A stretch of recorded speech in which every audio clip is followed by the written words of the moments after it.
damn hypocrites make me sick! Everybody knew she was in trouble. But we didn't do anything. All you good people. You want to know who killed Laura? You did! We all did.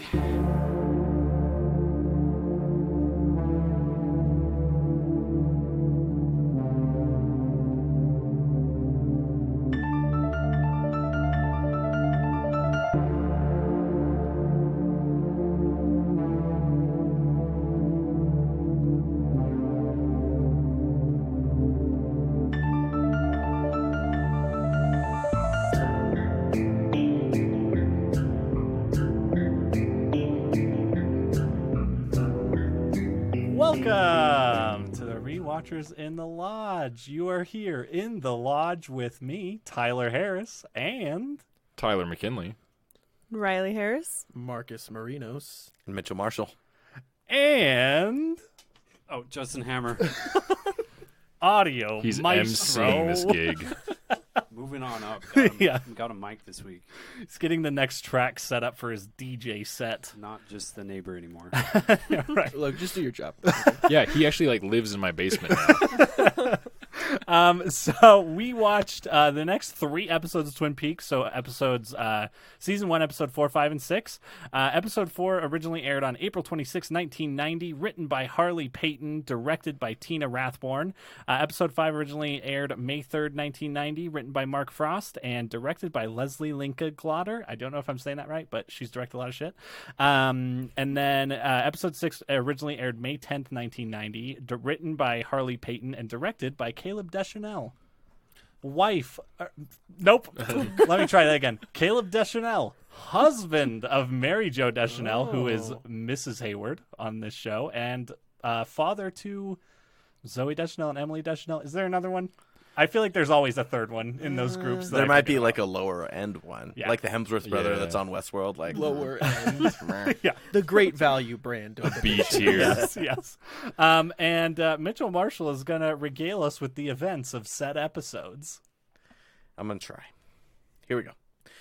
Audrey be flapping her peacock wings at Cooper because but then he uses that to gain a lot of information on One-Eyed Jax. That was a really bad start. I'm gonna try this over again because I don't write legibly. It's On your phone. Yes. Yeah, your typewriting is Bad bad. font choice. Thank you. Audrey be flapping her peacock wings at Cooper, and he uses her to gain more information about One-Eyed Jax. Cooper tells the sheriff about his dream and dream science. He doesn't know who the killer is.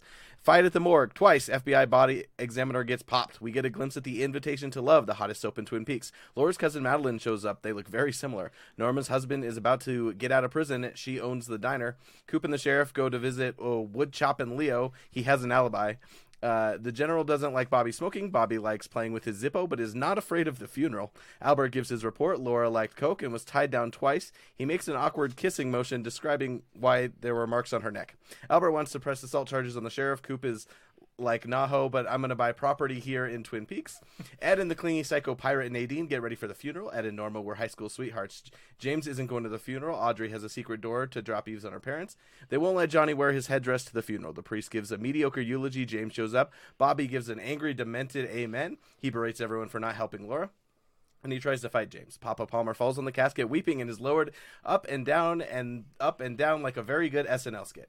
Streetlights are back in the show. At the diner, Coop is mistrusted and reads Ed's minds. There's a drug ring they've been trying to crack in Pie Heaven, caused by a cosmic darkness. They have a secret society and caught a French guy smuggling crack over the border. He set off a warning light to warn his brother Jacques away. He wants Leo to get him across the border. Leo's girl keeps a gun hidden in the compartment. Josie tells the sheriff she thinks Kathy wants to hurt her, and Kathy is listening.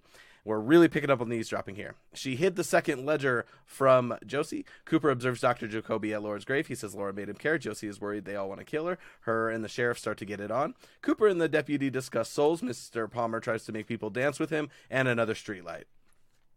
Episode 2.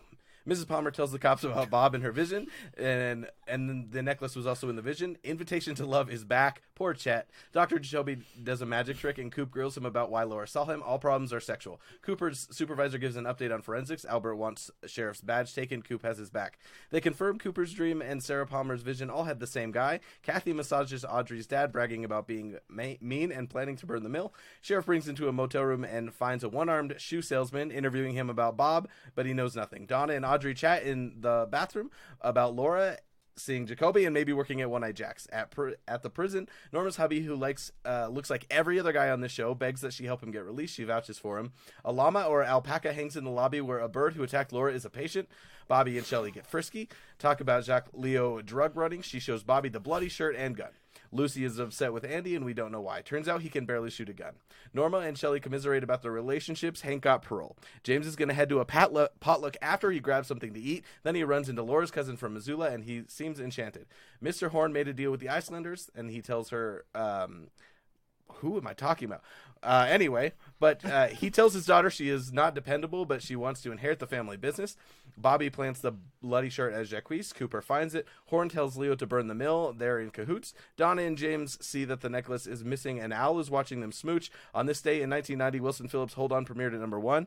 Josie gets a picture of a domino in the mail from Norma's husband. What the hell is going on?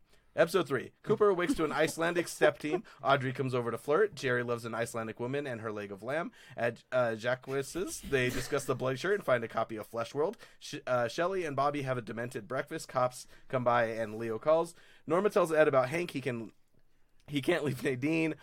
Audrey blackmails her way into a gig at the perfume counter. James tells Donna his mother is an alcoholic prostitute and father is a jerk musician. The more donuts. Laura and Ronette put ads in Flesh World. In pics of the cabin, Cooper sees red drapes. Donna and James recruit Maddie. Hank was eavesdropping. Norma has him wash dishes like the peasant jailbird he is. Shelley sees a violent scene in my favorite show within a show in Invitation to Love. Bobby's parents take him to Dr. Jacoby, who asks him if he cried when he first slept with Laura. Seems like he did, and then she LOL'd. Laura had a philosophical pessimism and a death wish. She made Bobby sell drugs. At the suspicious cabin, or the first one, they find Log Lady. She operates tea first, then cookies, then information from her log. Then randomly throws in some very bizarre things, and has a story that indicates that Al saw Laura, Ronette, and 3 men in the forest, or something. I don't really know what's going on. At cabin number 2, a record plays the music from The Dream. I think there's blood, a camera, a bird, a clock, and a chip from One Eye Jack's. And then the Icelanders have a party at the inn. Audrey catches her dad and Kathy canoodling and talking about burning the mill. Dancing Mr. Palmer interrupts Jerry's toast. Way is Horn double-crossing Catherine with Josie. Hank punches and scolds Leo. Every douche is in cahoots, and I can't tell who's in charge of who. Then Shelley shoots Leo. Tough night for my guy, and then Cooper finds Audrey topless in his bed. That was really hard. I'm going to find a new strategy. Oh, I'm sweating. Well, that was everything. How are we feeling about these episodes of Twin Peaks? Fellas and lady? I'm never going to say that again. Yeah. I learned that like everyone has a hidden compartment somewhere. That's true. Yeah. There was the little thing behind the wall where Audrey's got her peephole. There's the little hidden compartment where Shelley hides the gun and the shirt. Yeah. There's a hidden compartment.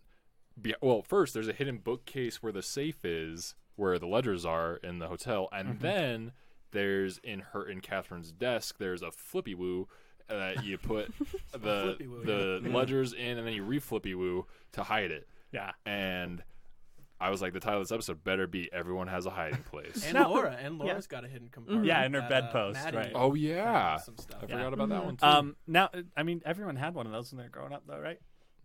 A bedpost? No, a hiding place? Yeah. A flippy loo? Sure. Mine was, growing up, I had a built-in, set of drawers, built into the closet. And if you took out the bottom drawer, there was, this space underneath the drawer. And, it was built into the ground and everything. So there's no other way to get into it. And that's where I put all my R-rated movies. And I was going real hard on R-rated movies. Rushmore was in there. Oh, that's naughty. yeah, very bad gosh. to own that one. My hiding spot, my best one ever, is when I was 16, I had my first job at Hoagie Yogi Corporate. Oh, I was essentially the janitor's bitch boy. Any jobs the janitor didn't want to do, he'd assign to me, and it sucked. And half the time I was just sitting around doing nothing, and I have to go find someone and be like, hey, give me something to do.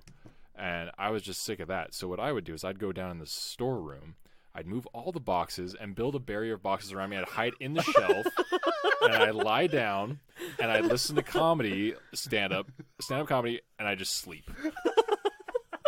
Why aren't you still working there? That sounds great. They eventually came to me like, hey, we want to turn this into a full-time job, and you're going to school, so you can't. So we're going to transfer you over to the restaurant. We're going to hire someone full-time. I'm like, good luck with that, sweetheart. I can fill full-time. I can fill part-time doing this shit, so... Yeah, so you had a compartment for you. Yeah, I did. You hid yourself in a compartment. Yeah, so lots of secrets in these episodes, and just continuing to peel back the layers of relationships that are happening. Yeah. It's funny because we've added I think only like one new character. Well, a couple new characters, but like Hank. He gets released from prison and then is seen cryptically with 3 people in the town that he has apparently like deep connections to.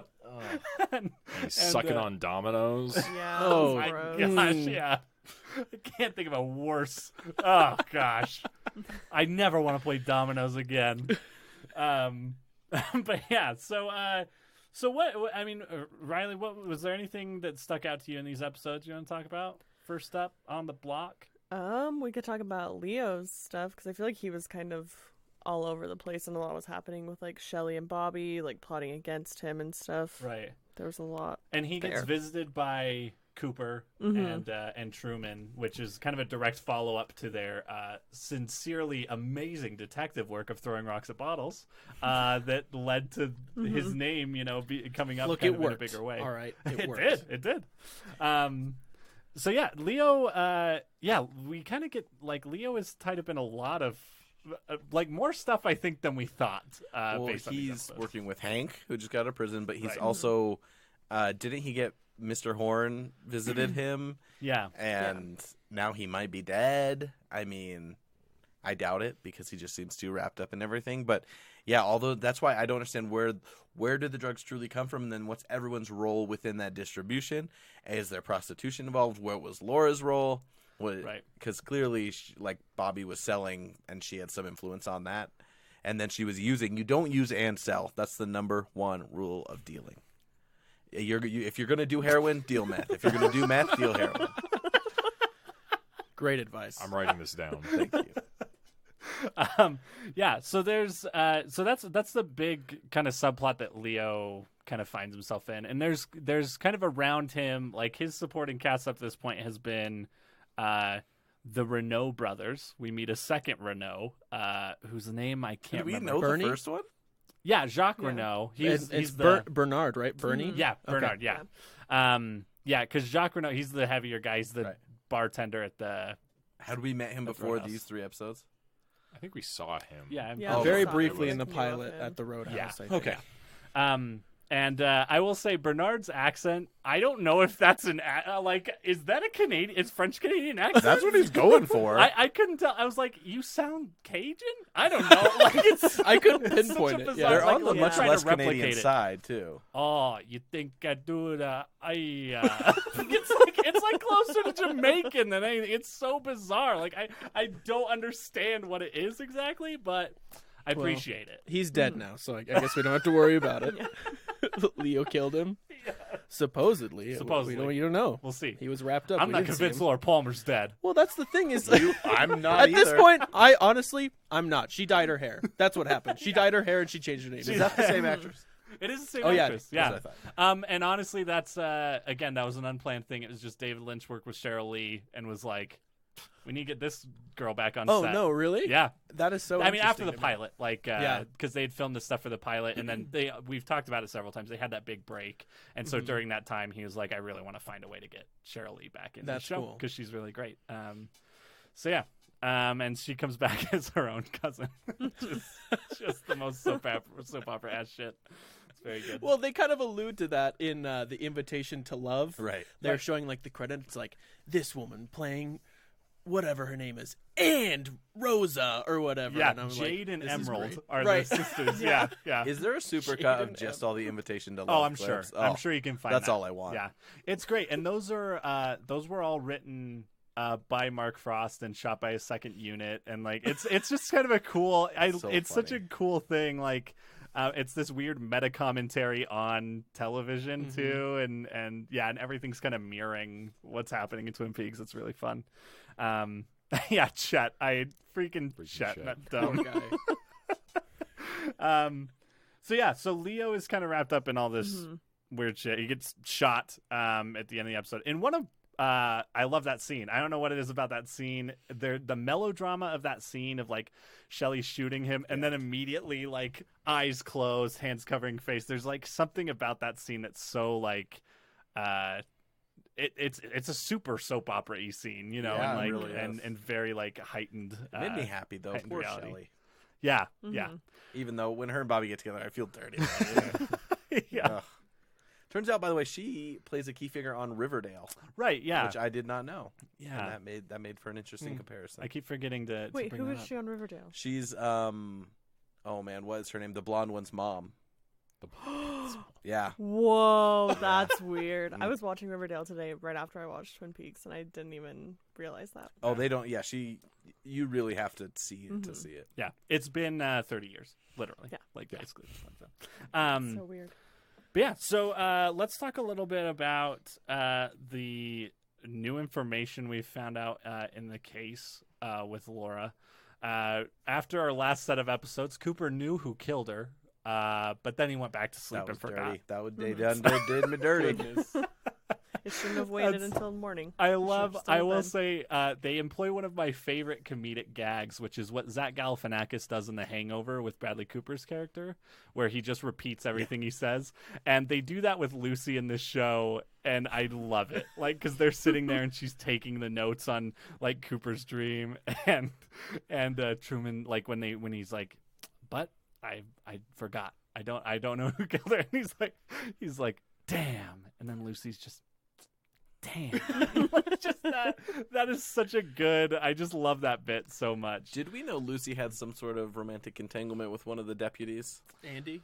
It's kind of been Yeah. implied Oh, it has, okay. before this. But you it know, seems like Andy has done something wrong off screen or something because Yeah. she is now mad. He's a goofball. He did something. Oh yeah, he drops the gun, and then it turns out he Oh my just can't gosh. use a gun. And Yeah. he's like, "You need to come to the." He's crying at the crime scenes. And then they send him to Leo's. I'm like, of all the people you're going to send to your prime suspect, get no. All of those like hardcore detective scenes though were some of my favorite scenes in They're these great, episodes. Mm-hmm. Like when they went to go to the cabin with the red curtains, there was a very like Wes Anderson-y shot where they they're all step into the shot. Yeah, Yes, I I loved it. I loved loved it amazing. so much. It's Yeah. the movie poster right there. Oh yeah, so good. Those were great scenes. Yeah, and I feel like in these episodes we really get to know Hawk a little bit more. Ooh, Hawk is really a cool like him. character. Yeah, yeah, he's badass. He's Some like wise words. yeah. He's a little stereotypical, like not really, but like he's What do you very much. mean? I mean, he is. His name's Hawk. But like but yeah, he's kind of this like he's like the footman, I feel like for everything they're doing. Like he's the one out in the field like finding some really big stuff. Yeah. You know, he's the one that like found more evidence at the crime scene when they found the train car and all of that. But yeah, so he kind of leads them through the woods to where they find the log lady's cabin. Which is another one of just great scenes in the show. But I feel like because everyone knows the log lady, like it seemed odd that she lived in this cabin in the middle of nowhere. Because people know her. I think her name's Right. Margaret. yes, yeah, I don't want to ever call her Margaret. again. I wanted them to like ask her like, hey, are you aware that there's this cabin down the road with red curtains that it just has fucked up shit going on? well, because Like- they hadn't been there yet, though. I know. I wanted them to go back. Oh, I'm like, Could you have your Round log 2. stake this out? like did she tell them to like go specifically there? Or was it like, hey, it was kind of in this direction and they found it? yeah. I think she just kind of pointed them in the direction. Okay. But yeah, so let's talk a little bit about the case that gets them to there first, real quick. So, Albert gets some information back, confirms that Laura was riding that white horse that we call cocaine. And Bobby. and he also analyzed the he found he found a chip of something in her stomach that later is revealed to be part of a poker chip from none other than One-Eyed Jacks, everyone's favorite north of the border I brothel. want to see One-Eyed Jacks again. I need to go I there don't. with Cooper. I gosh. personally don't. Yeah, I Well, don't want to go back. I mean, I assume we'll be getting there because you just assume or misbrought. you know? Audrey's definitely driving to Oh yeah, to get there, she's- right? Yeah, she's working on the case. But yeah, so a lot of those things are starting to connect. One of the other things that Albert reveals during that is that her arms were tied in two places, Right. and in a way that her arms would be back. To which Cooper whispers, "Sometimes my arms bend back," and Truman's like, "Oh." What? Like, no one still knows, anything like that specific. But yeah. So already we're kind of seeing some payoffs for what has been in his dream and stuff like that. So yeah, what other was there any other big information kind of in that Before they get to stuck out to you the guys? cabin with the red curtains. yeah. Just a lot of payoffs from Cooper's dream. Right. I think the sheriff and Cooper are starting to build an even stronger bond. He's defending him. He's defending the sheriff from Albert, who that was kind of a wild scene when he punched him on top of Laura's body just before the funeral. Right. So they're kind of building this bond, and I think the sheriff is seeing that. This isn't just a bunch of nonsense like his dreams and stuff. Like the stuff he is saying is stuff we're discovering at these crime scenes. Yeah. Also, they find out that they're looking for birds in the area, bird owners, right? Oh, That's right, 'cause before she's that, got- right? Yeah. And She they has find bird out she has scratches. bird injuries. Yeah. Where apparently birds bite people. Yeah, And they when I do. saw the bird, I was like, Story. Arbor I bit know. us all the time. I know. He was an asshole. He would bite right below your fingernail, right here. It was It awful. was so Yeah, bad. he was the worst. all right. I He changed also my mind. killed our other bird that we had in the same cage But with I him. still loved him. We were best friends until he died. It sounds Holy like a shit, let's move on. complicated toxic relationship. Anyway, Sorry, you were saying, Marcus. Well, I was just gonna say that the bird didn't even look that vicious, but now that you guys are talking about your bird, I don't know. It's a Yeah, and our pretty bird mean was small. Yeah. It was a love It was a bird. It love was bird. They were little. this big. It's What was tiny. the name of the bird again? Kevin? Wait, your guys' bird? Oh, Yeah. that was our bird. Yeah. Okay. Waldo is the bird in the show. You remember the show when you guys were both itchy, so confident. I knew as soon as you said that. God. Did you guys name it after the bird in Up? Yes. All right, moving on. Also an asshole.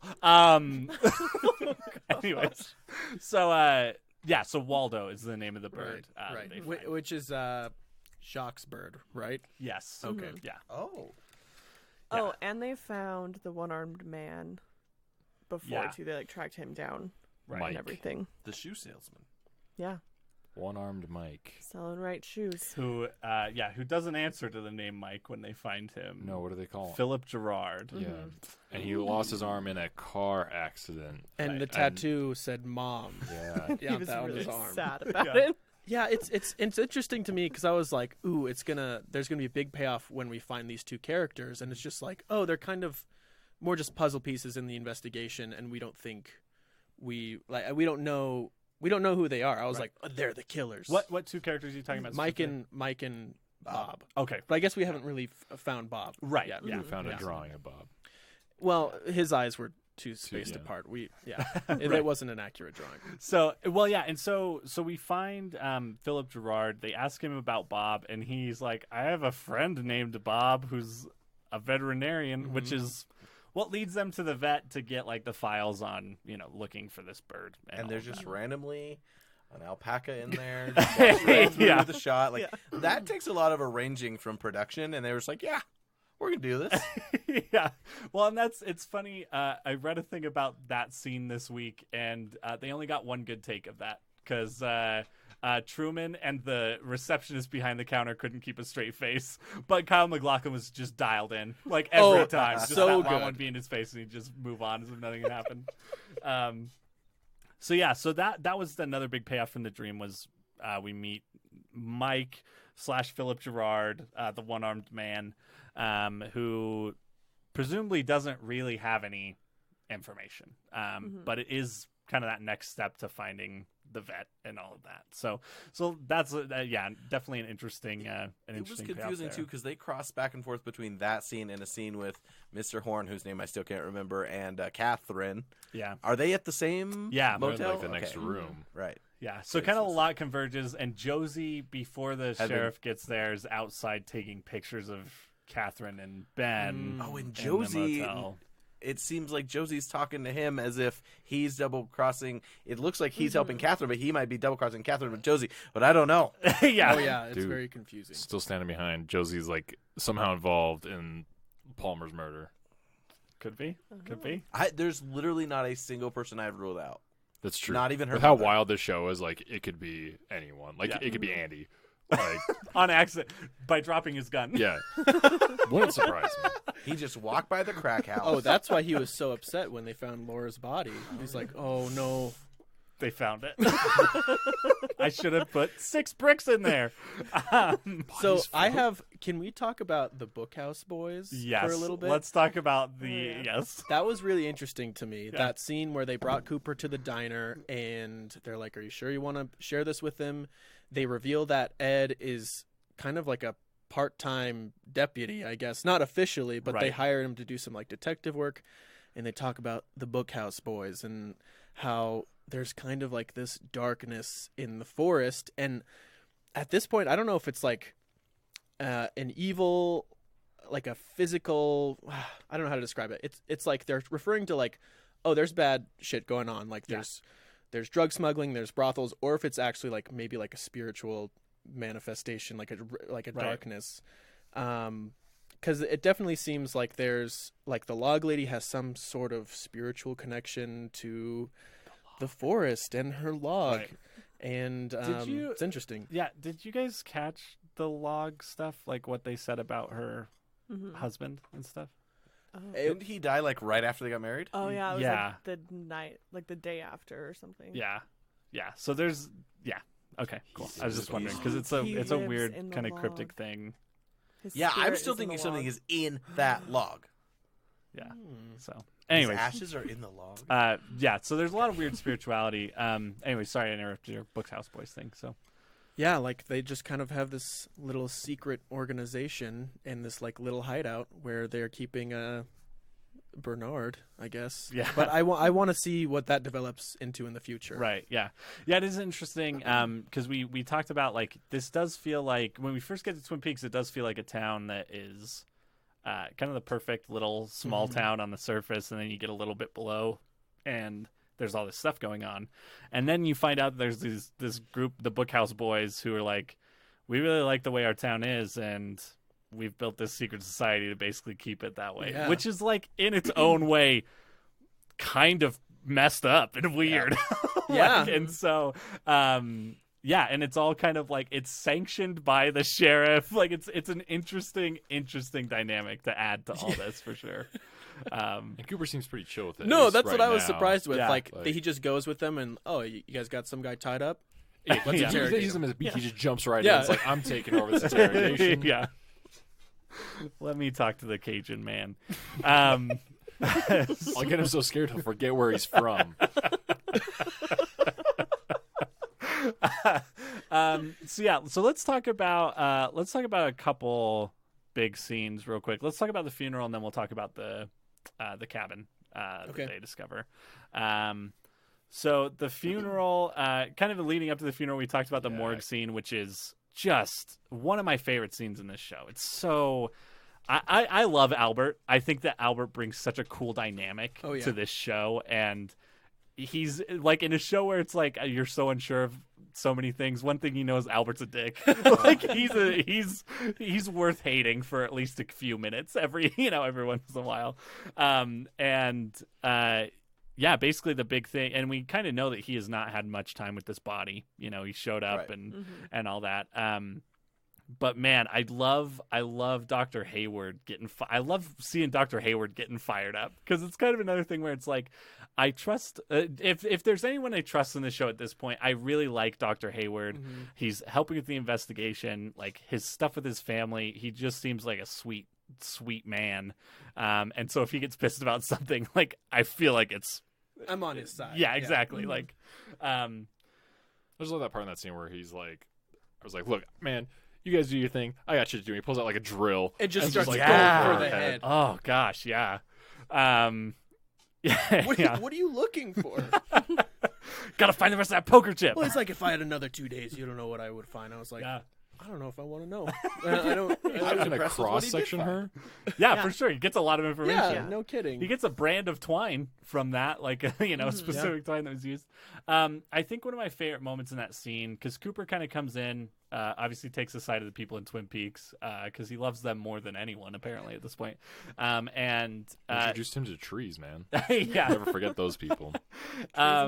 But I think my favorite part in that scene is everyone leaves, and because of the scuffle that has happened, like Laura Palmer's dead arm has fallen like off, is just kind of hanging off the table, and there's this close-up shot of his hand grabbing her hand and like placing it back on, back up on the table, and for me that moment is so important because of what has happened in his dream in the Red Room. You know what I mean? Like it feels like now Cooper has a relationship with Laura Palmer beyond her being a case that he's looking into, and so in a way he's kind of become a citizen of Twin Peaks, if it's that unofficial. You know what I mean? He has this now a personal relationship with her, which is a really interesting thing. But I love that shot, and I love that the end of that scene. It just feels like such a Right before that shot, that arm really looks like a mannequin arm.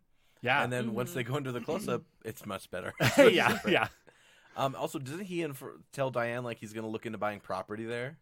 Yeah. He's like, and it's going to be very cheap. Or Tells something. that later. Yeah, he's reasonably priced.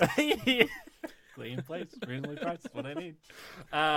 So after that, we go to the funeral.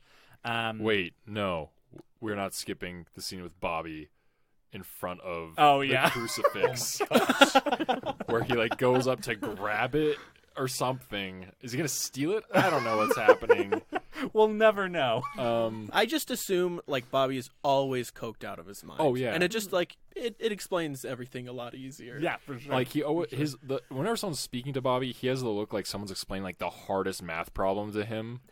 Like he just looks so frustratedly confused, and then he just snaps, and it's wonderful. And he's one of my favorite characters, not necessarily because of how he's written, because it's so entertaining just to the watch dynamics him are great. just like blow up in a weird way. And I really do enjoy his scenes with his dad, who seems almost like a caricature of my dad. And to see that and to like see like this complete opposite end, how they clash, is really fun. And and then their mom being thrown in the mix, who's like trying to like just be the middleman, like calm, and everything is wonderful. But yeah, Bobby's dad's like, "Oh, don't be afraid to go to the funeral," and Bobby's just like, It was like Luke Skywalker level shit. "I'm gonna turn it up," or something like that. I think he says, "I'm going to turn it upside down." Like, what? We're still going to a funeral. Calm down, Holy shit, Bobby. And he's like playing with his Zippo. And... Yeah. Yeah, his dad is just... He's saying all the things a parent's supposed to say, like we need to communicate, blah, but he says it in such a well-calculated... Yeah. Well, not a good, like, not actual good communication, but such a well written out, like, nice logistic way of saying it. It Very is military, strategic. He's also always in his military uniform. Yeah. Always. So I was like, we're into that funeral. I get that, but I'm interested to see if that goes anywhere, though, because, like I mentioned in the first episode, like, why is there like a 5-star general hanging out in this tiny town? I want to know, like, if they're going to answer that, they're going to go into, like, if there is like an Area 51 type of base around that has some like really weird stuff that we're gonna see. Oh, that would be so cool. Isn't he the guy that's in Stargate? He is. Yes. yeah, I So, thought yeah, about he that is. last week. Stargate, Shared Twin Peaks universe. crossover, right? Yeah, That's exactly. clearly what's going on. He's the thread. Anything that he's in is in the Twin Peaks universe. Everything makes sense. Isn't he in a It's Muppets Stargates movie, now. too? Right, That's what's going on. Yeah. Oh, just wait. Yeah. The Muppets are in There's gonna be some the Muppets. green room. What is it made of? Kermit? Kermit curtains. Curtains made of Kermit. Velvety green curtains. That's dark. But Bobby, just before we go to the funeral, he's like that with Shelley too. He's operating on his own level. It reminds me of almost like an 80s action movie tragedy. It's weird. Yeah. It's actually not all that different from Mandy, which I was subjected to last night, just like his outbursts. I forgot you. We'll talk. We'll talk. Yes, I'm excited. But I love that dynamic. I do love a lot of my favorite scenes in this show take place in people's houses. Like it's just the scenes between the family members, because I feel like you get to see maybe a more honest, or like something more about the root of that character, and it's really great. So we go to the funeral, which that eulogy is too long and weird. It was interesting, and he was like, "And I loved Laura Palmer, and I'm gonna miss her so much." I'm like, "Don't make it about you." Yeah. Yeah. Weird. And then we get the better speech, which is Bobby's speech, because the priest is cut off by Johnny Horn saying "Amen." Amen. Who just says what everyone's thinking at that point. Like, let's wrap this up. But not to be outdone, Bobby out amens Johnny Horn. Amen. So I'm not sure about the etiquette of that at that point. I don't know. Yeah. It's but I do love that speech afterwards, because it gives kind of a thesis for what we think of the show at this point. Is like Laura was in trouble, like we all knew she was in trouble and no one helped her. And he says, want to know who killed Laura Palmer? We did. All of us. And it's like that's a really great moment. And I think if this show had gone how Mark Frost and David Lynch had originally planned, which was never revealing the killer, that would have been a great way to introduce that. I'm so happy for network interference. It would have just. I think I would have died a little bit too. That would have been hard to. But it's a really interesting. That's a great scene. Followed up by someone who also is not going to be outdone. Oh my god. Leland Palmer falling onto the coffin of his dead daughter. He's really become unhinged. Yeah. So No, like these episodes with Leland have really just So like good. I always thought like Sarah Palmer is the one who's gonna like go over the edge, but now like Leland every episode he's the one where you're like, oh my goodness, he really is like unhinged, and it's very sad. Yeah. At some points, yeah. Because there's that part in I think the second episode where Donna is her name. Mm-hmm. I always forget her name, probably because I hate her. And she comes in, and then Leland's like to his wife, like, "Kate, now don't freak her out. Don't be weird." And then he proceeds to then kick the shit out of Weird for the next 3 episodes. Yeah. He's dancing. Yeah. Well, and I scary. think it's like those scenes are so like I think his scenes too in this show so far are so impacted, like they have so much impact on me. Particularly, we have this scene obviously where he breaks the mechanism on this coffin, and it's just this farcical coffin going up and down with him sobbing on top of it, which is horrifying. And oh my gosh, This too. yeah. Oh man. And then the next, I think the next kind of breakdown of his is at the Great Northern, and Cooper and Hawk are talking about what Hawk's belief in a soul is, and he gives this very beautiful like explanation of like believing in these multiple souls that are, and it's all over. That's just voiceover over Leland Palmer standing in the middle of this dance floor, eyes closed, just like in his feelings. And then this bouncing big band music comes in. He has no one to dance with, and he just breaks down, and it's haunting. Like it's really it's one of those things. I think the thing that amazes me about this show is that for all the melodrama that it has, sometimes that melodrama forces me into these real emotions and like these real like intense feelings about it, and particularly with the Palmers, I think it's There's crazy. a point when you empathize, like once you're in it enough, then you start to draw yourself into their world, which makes their reality more real, even though it's a little ridiculous Even though once it's you're heightened, watching from the outside. Yeah, for One sure. of the people I never really thought I was going to empathize much with in the show was Bobby, but then we have that scene with Dr. Jacoby where he's with his family and he's speaking to Dr. Jacoby, and he's speaking about his relationship with Laura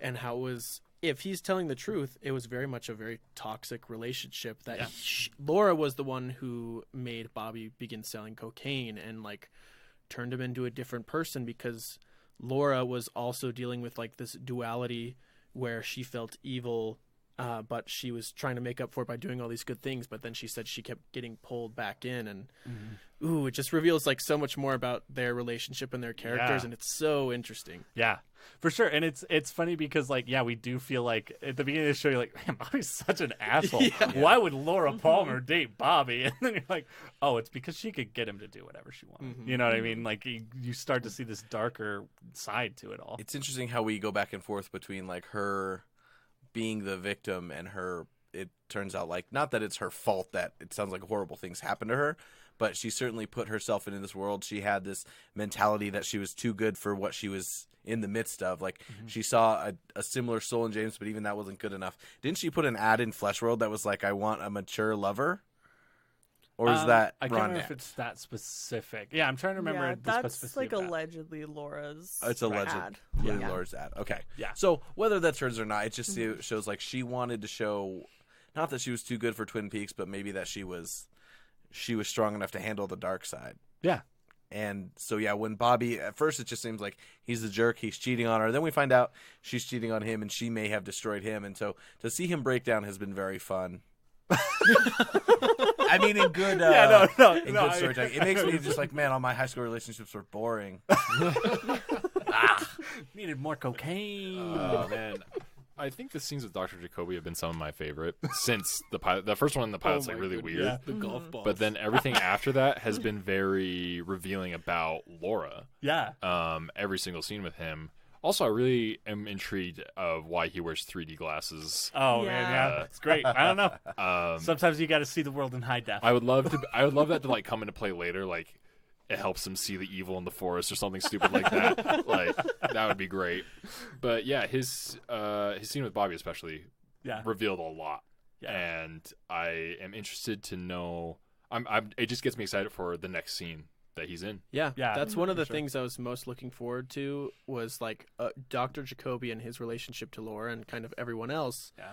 Because that I think it was the second episode where like he's listening to the tape and it reveals that he has Right. the other half of the heart. Yeah. Like the tape, it's very ambiguous, the relationship. Like, was it sexual? Cooper even asks him that, and it's still ambiguous. Like we kind Right. of don't know. Yeah. And he's not willing to reveal anything. He's kind of like trying to get his own information. He's trying to get information from Bobby and stuff. He kind of says, and I wonder if this is a very Lynchian thought from him. Like he's like, I think I'm going to spend all my days trying to understand it. He also pretty much says that he's heartless and didn't care about what people had to say until Right. Laura. Like she changed him, she affected him, which I think that's giving something away. But after that, then he points to like, oh, I saw her get into a Corvette or whatever, and everyone knows that's Leo's car. Which I don't know if that was a calculated play, because of course we see Bobby and Shelley calculate to get. Right. Everyone's out for Leo. Yeah. Like, yeah. Here's the thing: even if Leo's very innocent of all of this Laura stuff, seems like the dude should be a dead end. Yeah. And Yeah, he's I an don't easy stand one. for He's him. an easy one to take a fall. Like Yeah. if you have to convince people that someone is like gonna kill someone, he's an easy one to pin it on for sure. Interesting that he looks like the Icelandic hockey coach, and Icelanders come in, and they're the new Norway. Mighty Ducks. Could you get that on the list of the canon, Justin? I think you're keeping the master list. We've got Stargate, Mighty Ducks. They all come And out. the After being Muppets. shot, Leo rethought some things in his life. Decided, you know what, I'm going to help the gonna troubled go youth back. of Iceland and coach them some hockey. Okay, Give them wait. something constructive to do. So we find out. So the bloody shirt is brought to us. In the second or third episode? Yeah. But then we find out in these episodes that they say that it's who's it? Jacques' blood, Bernie's blood. It's not Laura's. They say that it's not Laura's. Right. But then Cooper says it's somebody else's, but I don't remember. I think they whose. think it's Bernie's blood because it's Right. the same like blood type. Yeah, AB negative. yeah. But it's obviously not his because Because he we was know that still shirt's alive. been around longer. Yeah. Yeah. Right. Yeah. Yeah. And so yeah, and that it's kind of interesting the way that gets there because Bobby. I mean, we do see Bobby isn't. He's not a pushover. Like he's not. No. He's not an idiot by He's any means. Like trying we talked something. about how that Laura could kind of get him to do anything, but he seems pretty capable for being what 17, 18 years old presumably in this world. Unless he was held back. He was probably held back. He's probably 19. We'll give him a 19. It's 35. But yeah, so so much kind of interesting. It's kind of interesting how many intricacies different going on groups we have. Like, we just talked about the doctor looking into it. Obviously, the sheriff and Cooper. But then James and Donna are kind of doing their own thing, and now I'm trying to work with Laura's cousin. And then you have, I don't know if Bobby is really trying to solve things, but he's clearly trying to make moves against Leo and trying to get something exposed. And he clearly is upset by the whole situation. Something's definitely weighing on him. I'm going to bitch for a second. I hate Donna a lot. I hate Donna and James because, and it's also something it's one of my big critiques of the show actually, is every scene we've had with them has kind of just repeated the same bullshit over and over again, and it's always like, oh, James, I love you, but it's wrong. James, say James 12 times.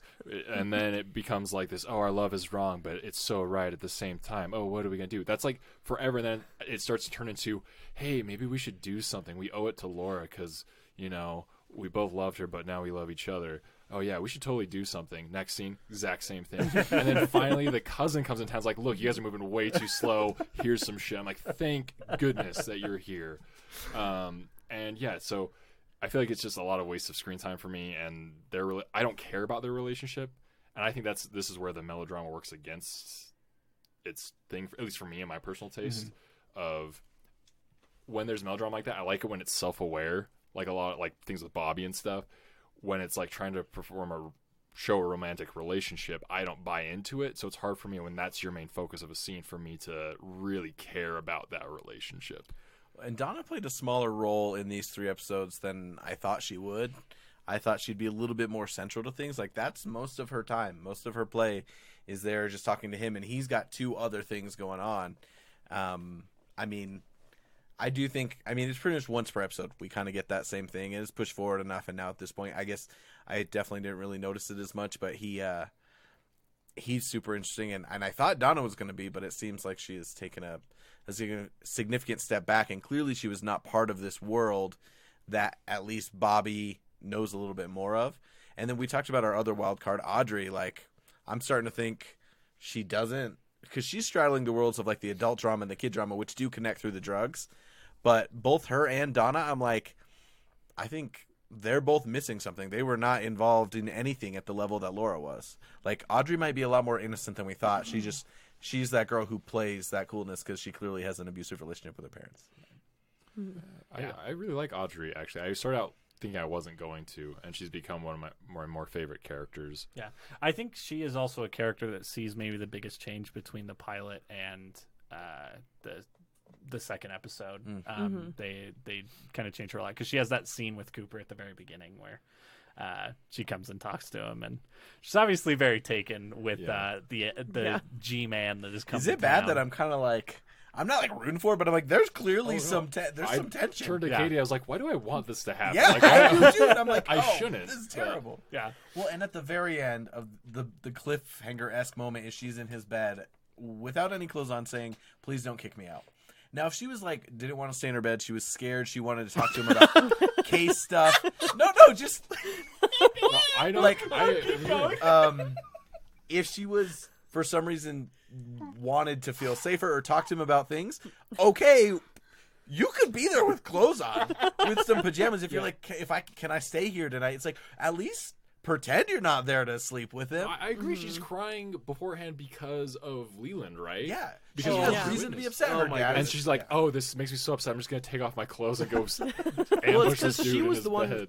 who I assume like caused that scene. She's like, I'm gonna play this music so to like get this to start happening because we know like Leland will start doing his sad dancing. Yeah, and I'm an agent of chaos, and I like to see that. Yeah, but then Catherine like starts dancing with him, and then everyone starts dancing while he's just there like bawling. Freaking and then you out, see Audrey in the corner like crying, like, "Oh my gosh, what did I just do?" Yeah. This is a room of terrible So if people. she's going to go to someone for comfort or to give useful information, do it with your clothes on. Hey, she might as well just do both at the same time. Yeah, Okay. why can't it be both? Why Okay, can't we but be complex are you individuals have saying- useful information and wanna I just don't think it? post-coital discussions are the most productive.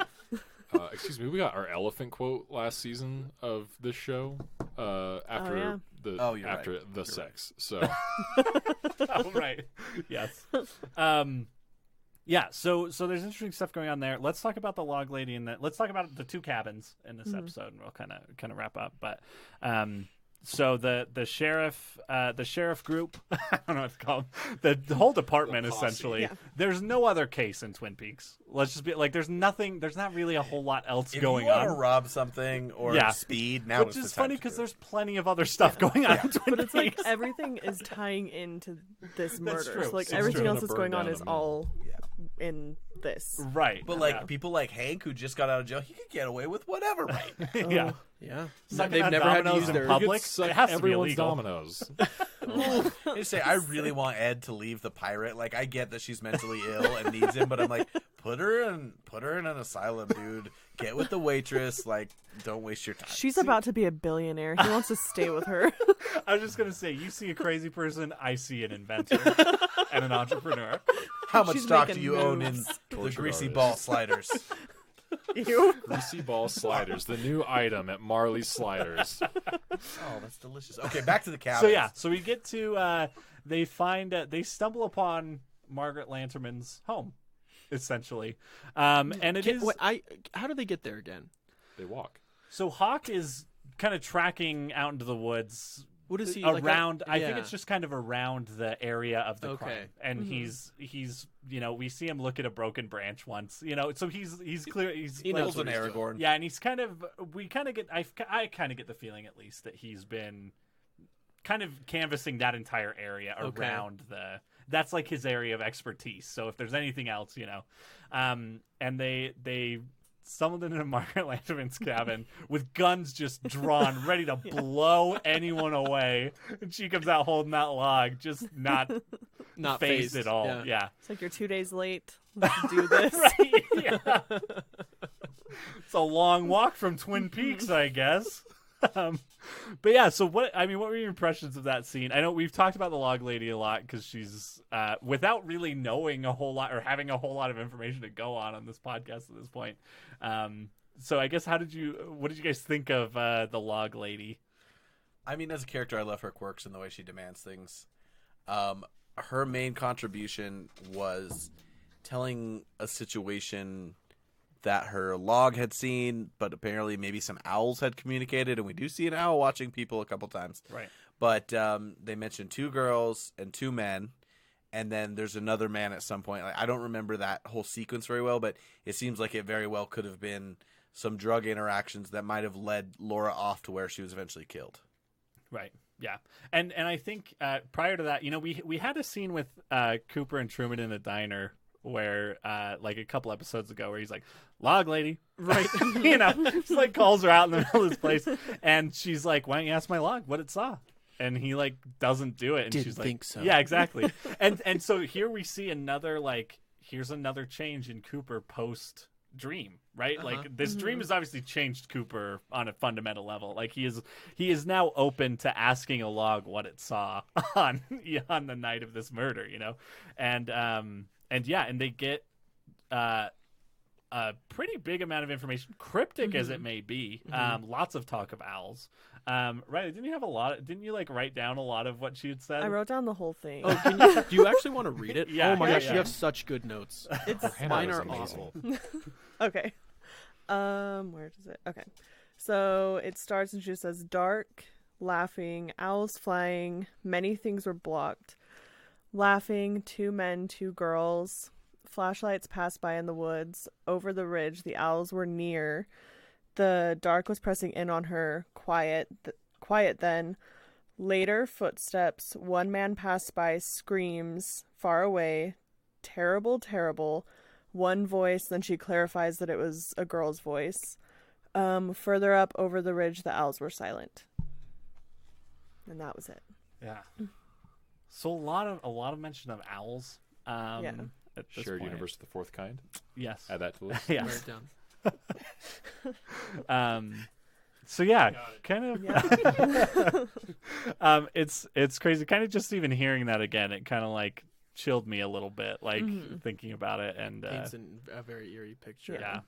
And, like, reading that again, it makes me wonder if, like, the 1 man that passed by, if one of the men was, like, killed or lost in the whole things. It's like 2 men, 2 girls, and it's just 1 man. So Mhm. either one was coming back early or like thought they were kind of done with them and left before the murders, or Right. something happened to one of them. I don't know. Which maybe the shirt, maybe the shirt Mhm. points to something like that, Yeah. because it does predate, the other violence that it's being attributed to. But maybe it's got something to do with that. Yeah, I think that's an interesting read on that for sure.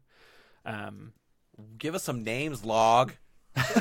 Yeah, I guess if we could name like what names would you attach to 2 men, 2 girls? The girls I would attach Laura and Ronette. Ronette. Okay. Mhm. Okay. the men. feel I like don't know. It changed. Like It seems like Leo and Jacques, but But it changes so. for me every episode. Yeah. Like just learning new information about Yeah, for characters. sure. Mhm. I think like don't know. Ben Horn could be one of them, just because I don't trust him. Yeah, at all. and he seems to be a common thread with a lot of these people, Yeah. and it's popping up in Mhm. all the storylines. And we know that he had some kind of relationship with Laura that he mentions with Audrey, and She sang to him. or he sang to her. He sang to her yeah. while she was working with. At the kid. One-Eyed Jacks. Or Maybe. the perfume counter. Right, yeah. Yeah. Any of. Yeah, Laura has multiple Mm-hmm. connections to that family, so yeah. Yeah, Yeah. and he's working with Leo, and at the end of the last episode we watched, with Josie, apparently. Yeah, and Catherine. So he's working like presumably both sides of the Yeah. the logging mill thing. Yeah, like, so who knows? yeah, it's crazy. Yeah, so that's I love that scene. Hawk has a great moment in the beginning of that scene too, when she's like, I've made I think she says tea and cookies, or does she make coffee? She I probably think made it's coffee. tea and cookies, but no cake. Right, but no cake. Just like don't Yeah. ask. And Cooper not hearing the words pie or coffee is like, well, there's clearly nothing here. And he's like ready to go, and Hawk stops him and looks at her and is, what kind of cookies? Like we find there's just people defined by their sweets preference in this show. Like I could build a dating profile for most of these people because I know at least a couple foods they like. But yeah, it's really great, and kind of as we talked about before, Hawk is also a person. Like there are a few people in this town that I feel like we can talk about have like some connection to something. We talk about Sarah Palmer. She's seen these visions. Dale Cooper is having these dreams, seeing these visions. The log lady is probably tied into something, and Hawk, is kind of very attuned to that as well. We get the feeling, and so it's interesting. It's interesting to kind of see those things popping up, and we have confirmed. Everyone now knows that sketch that they did of Bob. Dale confirmed, that's the same guy that I saw. Yeah. So there's kind of a lot of interesting things kind of building there. What's interesting is those people you named, none of them have significant interpersonal connections in the city. Like Cooper's new to the city. Log Lady's pretty isolated. We don't know of any past, like maybe her ex-husband is related to someone or has something, and then Hawk, we don't know. Like none of those people are sleeping with anyone that we know of or backstabbing or related to. So they're fairly isolated, but they are, it seems, on a higher plane of understanding. Well, Yeah, I Cooper, didn't think about it in that way. That's interesting. He said something so interesting. He's like, I didn't want to go to Sarah Palmer's house because I have a really good connection, and I didn't want to. Jack super strong or something like that. Yeah, He's like, I didn't want to disrupt what she might say or Uh-huh. influence in any way the thing that we saw separately. Yeah. Yeah. It is very interesting that you have these people who are just so open about this weird stuff. It's really cool. I love that about this. So then the next, I guess probably the last thing we'll talk about. Yeah. The other cabin number 2, in the woods. with the red drapes. Yeah. Lots of stuff about drapes in this show. I hope Yes. there's more drapes. Yes. More stuff about drapes. Yeah. Yeah. I hope those aren't creaky grapes because the solution they're is noisy so drapes. close by in town. Trust me, if those drapes were noisy, Nadine would have witnessed the murder because she would have been heard them. hunting She down would the have- sound. She would have closed her other eye. She would have been like, squeaky drapes in the woods. She would have just moved the eye patch to the other eye, which is her drape-seeing eye, but she has to cover up from getting too much information all the time. It, like glows.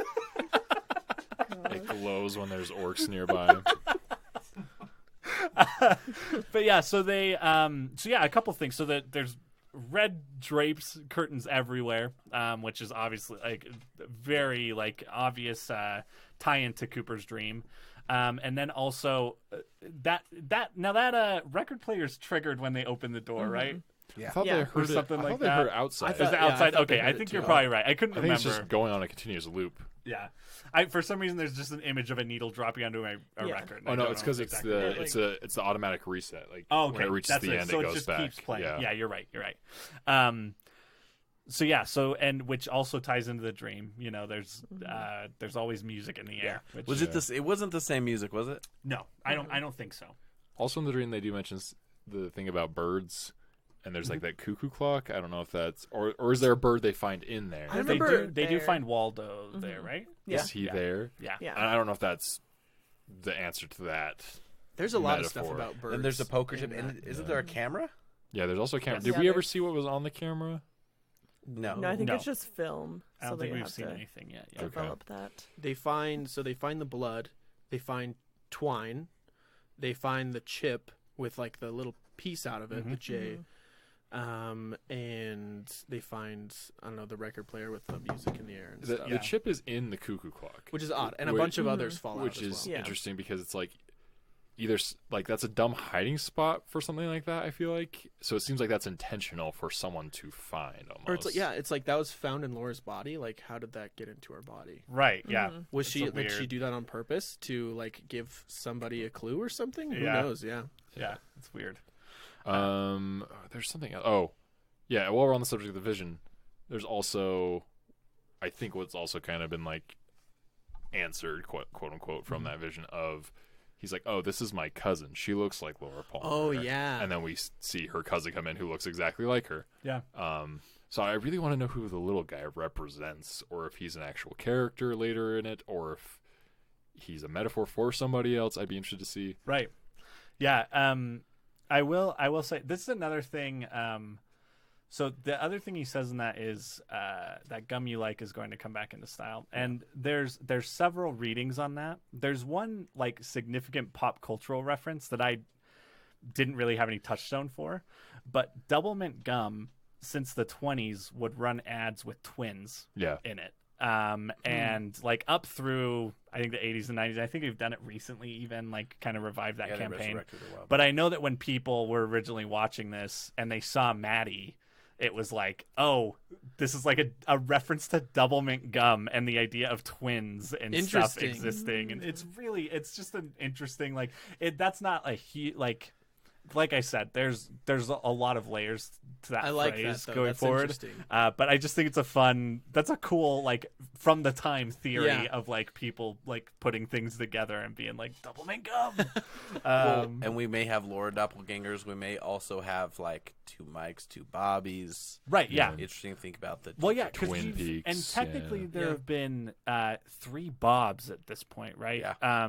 Because there's Bobby, there's the Bob that Cooper and Sarah have seen, and then also when they meet Philip Gerard, when they meet His Mike friend Bob. in real life, he's like, I have this friend Bob who's a veterinarian that leads them to the next thing, and so it's really there's these really weird layers, and the way things they rarely connect in the way that you think they're going to, and it's really it's fascinating. I think one thing that I have had to come to terms with is I think I know I'm not going to get all the answers I want to out of this show. Yeah. Especially because like you've mentioned that you've read hundreds of pages of theories Yeah. on this show, and it's like it's not going to be a squeaky clean ending, Right. and there's going to be lots of theorizing, which is fun but also somewhat frustrating. Yeah.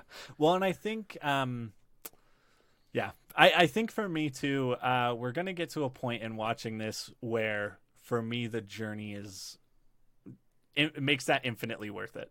You know what I mean? Like the experience of some of the things we're going to see are just, it makes all that worth it. And for me, that's what makes this show so fun, is that there's so much theorizing to do and so much just fun stuff to dig into.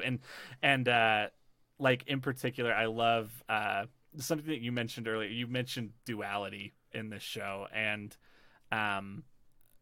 for me, that's like a recurring theme in this show, and that's something for some reason I've been obsessed with duality since I was in like junior high, and like I don't know if you ever, I think it's Aristotle or Socrates, I can't remember, but he does the lesson with the pendulum, where he pulls it to one side and he says, "This is man's potential for good," and lets it go, and it goes just high on the other side. This is man's potential for evil, and in a way, I think that's a lot of what this show is about, and it goes some wild places that really are fun. So.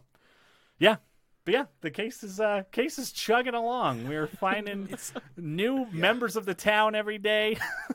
I feel like we get so much more information, and they do pay things off, but we're really no closer. Like I can't gather the information I've made from these recent episodes and feel like, okay, I've got a solid prediction. Yeah, like I just am trying to like make a web of the crime in my head. Like I'm gonna start putting pictures on a chalkboard and putting strings between them. And, but it's definitely enjoyable. Yeah. He said along the way, I spent way too much time trying to figure things out in other pop culture. So this one, I'm going to be satisfied that there's going to be a theory I'm going to subscribe to, and I'm going to live with it. But I'm going to have a lot of fun because at least we know we're going to find out who a killer is. Yeah, for sure.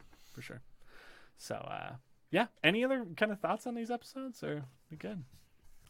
I don't think so. Well, we'll release ourselves from the lodge until next week.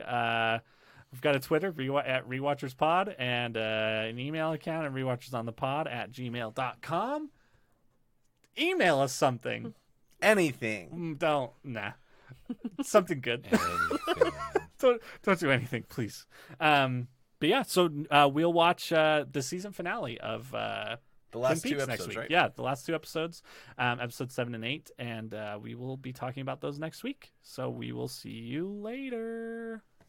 Bye. Bye. Bye. Hey.